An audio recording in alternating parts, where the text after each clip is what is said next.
Good morning to you. How are you getting on? Good morning. I'm good. I'm very good, thank you. Sorry. I wanted to chat about your piece in the Times yesterday. So the news came through this week that Bobby Charlton has been diagnosed with dementia, and we're obviously very familiar here with the story of Jack, and there's a new documentary out about Jack. So obviously both the brothers are going to end up suffering this fairly horrific disease. And you talked very personally about your own personal experience of it and the fears you have as somebody who's synonymous with heading a football. I just thought it would be good to chat to you to kind of see how you're getting on and how you're feeling about the whole thing. Yeah, well, I'll start at the beginning. When about a year or so ago, I was talking to my boss at the Times, and I was asking him whether I could, take further tests, and have my brain examined at the age I am now, 58. Well, it was 57 last year, and do what really Alan Shearer did in his mid-40s. But I wanted to take it a step further and go into my 50s. And obviously, we started the procedure, met a neurologist, chatted to him. Met and talked to Dawn Astle, who was the daughter of Jeff Astle, the centre forward who died of the, like you said, horrific disease. And I was in the process of doing a lot of things in 220, but everything, as we know, got scuppered. And so when my boss asked me in midweek, would I talk about, because I was already on this road to talking about dementia, Alzheimer's, I said, yeah. And I think it was a surprise what I came out with, and told him how I felt. And look, I've got dementia in my mum's side, and I've got dementia in my dad's side, so I tick a really bad box. And then also I had brain surgery, which can accelerate brain cell death. So I was quite aware of that when I had the surgery, what was now 2.5 years ago. And also the impact of heading a ball, which, with all the studies that I've been aware of, is pretty convincing evidence that it's 4 to 5 times more likely that, sportsmen, especially obviously footballers, heading the ball, is a much higher risk. Now, that doesn't mean everybody, and I've had people say, well, Barbara Windsor, who's got the disease, and Sean Connery's died. I wasn't trying to talk in the vein of, I'm talking about curing dementia. I was talking about the problems of the numbers with heading the football, and I've done all these things. So it was a very personal experience, and one that I'm fully aware of, the dangers for people like myself. Andy Townsend is a very close friend of mine, as you know. His dad was a professional footballer, Don. He died of dementia. I played under Jack. I've met Bobby and a good few others. And I can tell everybody listening, every 3 or 4 months, I'm getting a phone call. Some of them not been revealed yet, that have got the start of the procedure of either Alzheimer's or dementia. And they're colleagues of yours in your age group? Colleagues I played with, colleagues that I've known. Some haven't come out, or so it hasn't been released yet, of players that I played with. There's more to come. This isn't just heading the ball. It is now undoubted that it's like smoking. Look, people can smoke 80 and 90 and have not had an issue and haven't had cancer. But we all know, to a man or a woman, that cancer is a killer, and lung cancer especially, by smoking. Now, I know by the numbers, and I've done a lot of work on this already and spoken to many, many people, it's accelerated by heading the ball. I don't think there's any doubt about that, Tony, to be honest. But I do know that sport traditionally has closed ranks when it's been faced with something like this. If you look at what happened in America with concussion, with the NFL, if you look at what happened with rugby with concussion, they're very slow to admit that there's any connection between playing rugby, getting a concussion, playing through a concussion, not taking the required time to exactly see what the damage has been. So I would say football is probably quite scared of you being an articulate voice and telling the stories of your teammates. I think with older players, they're going to say, well, there's no guarantee that it was just the heading of the ball. These are people who are in the age group who get dementia. But when it's people in your age group and younger who are footballers who start to get it, then the public start to go, actually, there's no debate here. You can have your fancy agency try and disseminate misinformation about the cause and effect, but we all know the truth. Yeah, and you said it perfectly there, and I can tell you that 2020 was going to be a big year, there was going to be, I feel, this year, obviously it's because of the obvious, we're going to have to wait a bit longer, but it was going to be recognised that heading a ball was an industrial injury. I know that. Now, as you talked about, federations are going to be absolutely frightened to death. Because why? Money. Because they're looking at compensation. Now, in the modern game, and if it's going to evolve, it's going to have to change. Contracts are going to have to be written differently. Players might have to take waivers on the potential. But, no federations want to pay out, and you mentioned American sport, paying out billions and billions. Football would have that issue and maybe even bigger because it's played across the planet in many different countries. So there's a massive fear on their side to be negligent, to slow the process down and not, come out. There's been studies that have been done, and the amount of money that have been mentioned that's been spent £100,000 into a study is just it's small change in these type of areas. And like I said, the industrial injury, when that comes about, it's a complete game changer for everything, because then you're having to recognise that heading a ball is a danger and it causes injury, and there will be obviously a lawyer pursuit. It will just be a game changer for everything involved with football. Everybody laughs at me, and I always said, I believe that in 10, 15, 20 years' time, I don't believe heading will be in heading will be in the game, unless contracts are written differently. You go online and you have to tick a box if you understand all the terms and conditions. We live in that world now. That is what football contracts are going to be about. It's whether players, to a man, are going to go, well, I'll tick that box, and I'm going to say, what happens to me further down the line? The federations are not responsible. I understand everything that's been written in this contract. That's more than it. Sorry, Tony. Could you then see a game being played without heading the ball? Do you think that could be the consequence of all of that? I'm not sure yet. That I'm mixed about, because I do believe footballers will want to play mostly heading the ball, and they will. Well, the danger is it's going to be a battle. We live in a world of division, don't we? Where there's this side and there's that side, and I think there'll be many a footballer who won't want to sign them types of contracts, but there will be footballers who will. That will go, like me. Can I take away my header against England? And I scored many a goal with my head were big, important goals. Absolutely not. I would never dream of that. I'd still say today, but that's a very selfish view by me. That's about me. My kids would hate the fact that their dad got, something seriously wrong with him. Dawn Astle, who spoke about her dad, and she said he would have done exactly what he did, and he would have agreed to done that and played football at the level he did because he loved it. But everyone around us hate what our dad became. And there's people who will listen to this will understand where I'm coming from. Absolutely detest the way their parents have, or their father, or even their mother, has had to deal with this dreadful illness. Well, Tony, just sorry to tease that out, because I know a lot of people won't. You said it's in your mum and your dad's family. It's like right in your dad's family, as in your dad has it. Yeah, my dad can't hold a conversation. I went to visit my dad in 2016 in Pennsylvania in America, and because we knew that his ability to communicate was diminishing. We knew that. So me and my sister went across. We saw Dad. He was okay, as in he could hold a limited conversation. Now our conversations on the phone are really on loudspeaker, and his wife has to literally just tell us everything that he's saying, or what she's explaining to him like a child of what his son and his daughter are talking to him about. Because he doesn't, if my dad looks in the mirror, he doesn't know it's him. He doesn't know the person. He actually gets aggressive when he looks in the mirror because he thinks it's somebody else and he doesn't recognise himself. So it's very difficult, and seeing that in someone and be a shell of the person you are. I did say in the piece, I don't want to be vacant in any room. And I talked about, quite some dark issues in the piece, and I didn't want to be in the room and just be vacant and be a shell. That to me would be a life not worth living. I don't want to be there.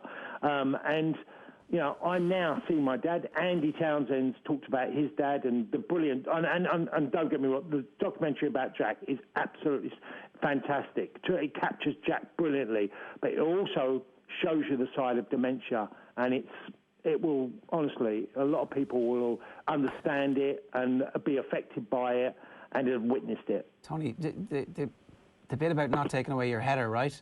Like if you were to, you know, heaven forbid that you end up in a similar situation to your dad, right?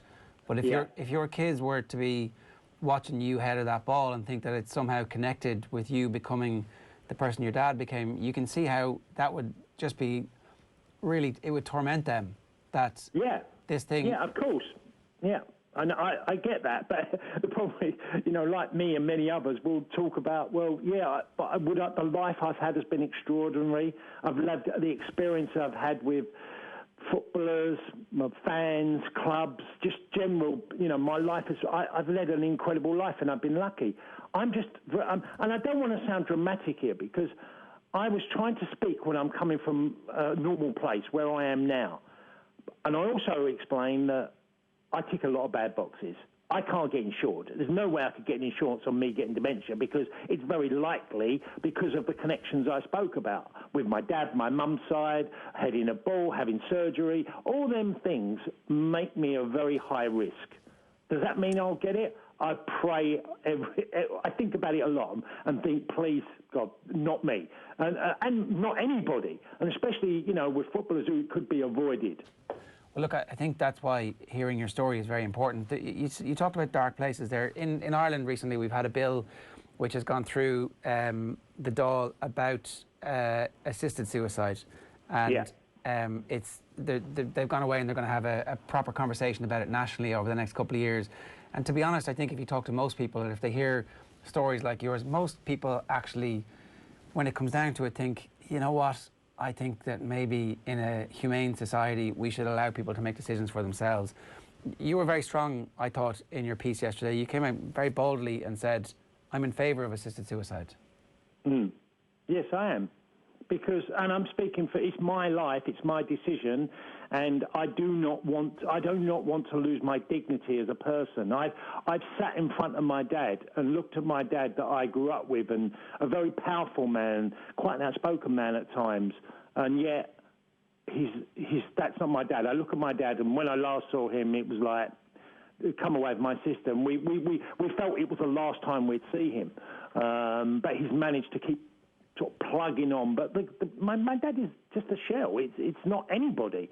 It's very different, and I don't want to be that, and that is my choice. And you mentioned about Ireland. I think it was New Zealand recently, wasn't it, as well? Had this debate, and which I'm conscious of. You know, it sounds flippant to say it, and just okay, well anyone can say that. But I would not want to be on this earth as the state of what I've seen some of these people that the disease develops. Early signs of Jack. We all still today, and me and many other players have talked about Jack over the years, and we knew then that there was something quite not right about sometimes his speech, sometimes he was completely distant. And okay, that's 20 plus years ago, but there were signs that we also, Jack sometimes gets a lot wrong. You know, and yet he could be vacant on the odd times and be very alert on others. This thing about, well, it's the aging process. Well, that's what just naturally happens. I think, yes, that's understandable, but there's a massive difference between that and people that obviously it accelerates and you're heading a ball, which is the biggest problem for footballers, in amateur level. It doesn't have to be professional. You know and I know there's many players playing all over the country every weekend heading a ball. And not only training and heading the ball, you know, I talk to people who say, I couldn't even head the ball, and I headed in training, but I weren't very good at it. You know, so it's a very, very, it's quite a complex subject. And kids heading the ball in matches at the moment, when you actually think about it, just seems like a ridiculous idea. Well, the omission has already come, hasn't it? You know, because of what they've sort of changed the rules over here. You know, in England, and I mean, I'm not sure about Ireland, but certain ages are not allowed to hit the ball. Under 10, I think it is now. You know, so they're already admitting it's doing brain. I could speak at length about this and probably give you a few examples, but it's a problem. The brain is in a case, but the brain keeps moving. So anything that keeps bashing it around, it's going to do it's called cell death. You know, that's basically what you experience. And obviously cells can reignite themselves and come back to some sort of normality, but the cells are getting killed regularly by impact. And it doesn't have to be severe impact. We had Chris Sutton on with us a few months ago, Tony, and he was furious about the lack of care or the lack of help that has been given to people with dementia as a result of football. We had that story a few years ago of Nobby Stiles having to sell his own medals in order to pay for his dementia care. And this week, the role of the PFA has come into view again. Price of Football at Kieran Maguire on Twitter said that in the last 2 years, the PFA charity has earned nearly £54 million, almost all from a share of television money, paid Gordon Taylor over £4 million, and fund managers £500,000, and given £325,000 to dementia and concussion research. Those sort of figures aren't going to be good enough going forward, Tony. No. Look, this is, again, going back to the federations, and I didn't mention the PFA, and I think there's huge question marks over them. And like you said, the numbers that the man at the top of the helm is being paid, having a £50 million fund that they've not really invested anything in dementia, they will tell you they are. They have been all over. They'll tell you all the other things they've been, heading their money, directing it to. I think it's an embarrassment to football, especially a union that protects players, that is the biggest or highest, earning union in the world. It's scandalous. And, he's also, I think, one of the highest paid union men in the world, as the head of an organisation, if not the highest in sport. So it reads terribly, and I think they are going to be put to sword quite quickly. I think the next couple of years, this was going to be a big year. Apart from the awful things that have happened with the pandemic anyway, this is one of the sideshows, the ones that needed to be dealt with. And I think this year would have been a big, big year for the development and the progression of trying to find solutions of how we reinvent our game to some ways. But yes, PFA, of course, they've got many, many questions to answer. Tony, do you feel on a personal level that this is going to become something of a cause? It clearly was something of a cause for you if you went to your editor and said, I'm willing to go public with whatever results I'm going to find out when I speak to a neurologist. So there's obviously something of a mission here for you. Yeah, absolutely. I was asked, would you be prepared to be a guinea pig if need be? And I said, well, yeah. I said, look, it's not about me. It's about all, potential candidates along the way who have this awful, chance of... look, let's find out. I'm going to pursue it. I definitely are going to go into 2021, hoping that we can get through the pandemic. I can then do... I was meant to have a brain scan this year, and obviously, because 2 years after surgery from tumours, you have to go back in to just see everything's okay. I was meant to... That got pushed back. So I'm now waiting, like many people, but next year, I hope... if situations, scenarios change around us, that I can then pursue what I was already going to do this time last year. Is it a thing when you talk to your friends, Tony, or your peers, people who played around a similar time and a similar style to you, is there a general sense of worry? Is there a feeling in the pit of your stomach, which I guess many of us just can't really understand, having not played the game professionally? Yeah, of course. The environments of offices and dressing rooms, and sometimes you treat it with a bit of humour. Many a time I've sat with Andy Townsend and looked at each other in the eyes, and that look of, well, I know what's happened to your dad, Andy. I know what's happened to my dad. Your dad was a pro. My dad was sort of amateur footballer. Brothers likewise. The Milburn family, and Jackie took the main brunt, but there was 4 brothers and all of them got dementia. 2 of them were pro and 2 of them were amateur. Charlton brothers.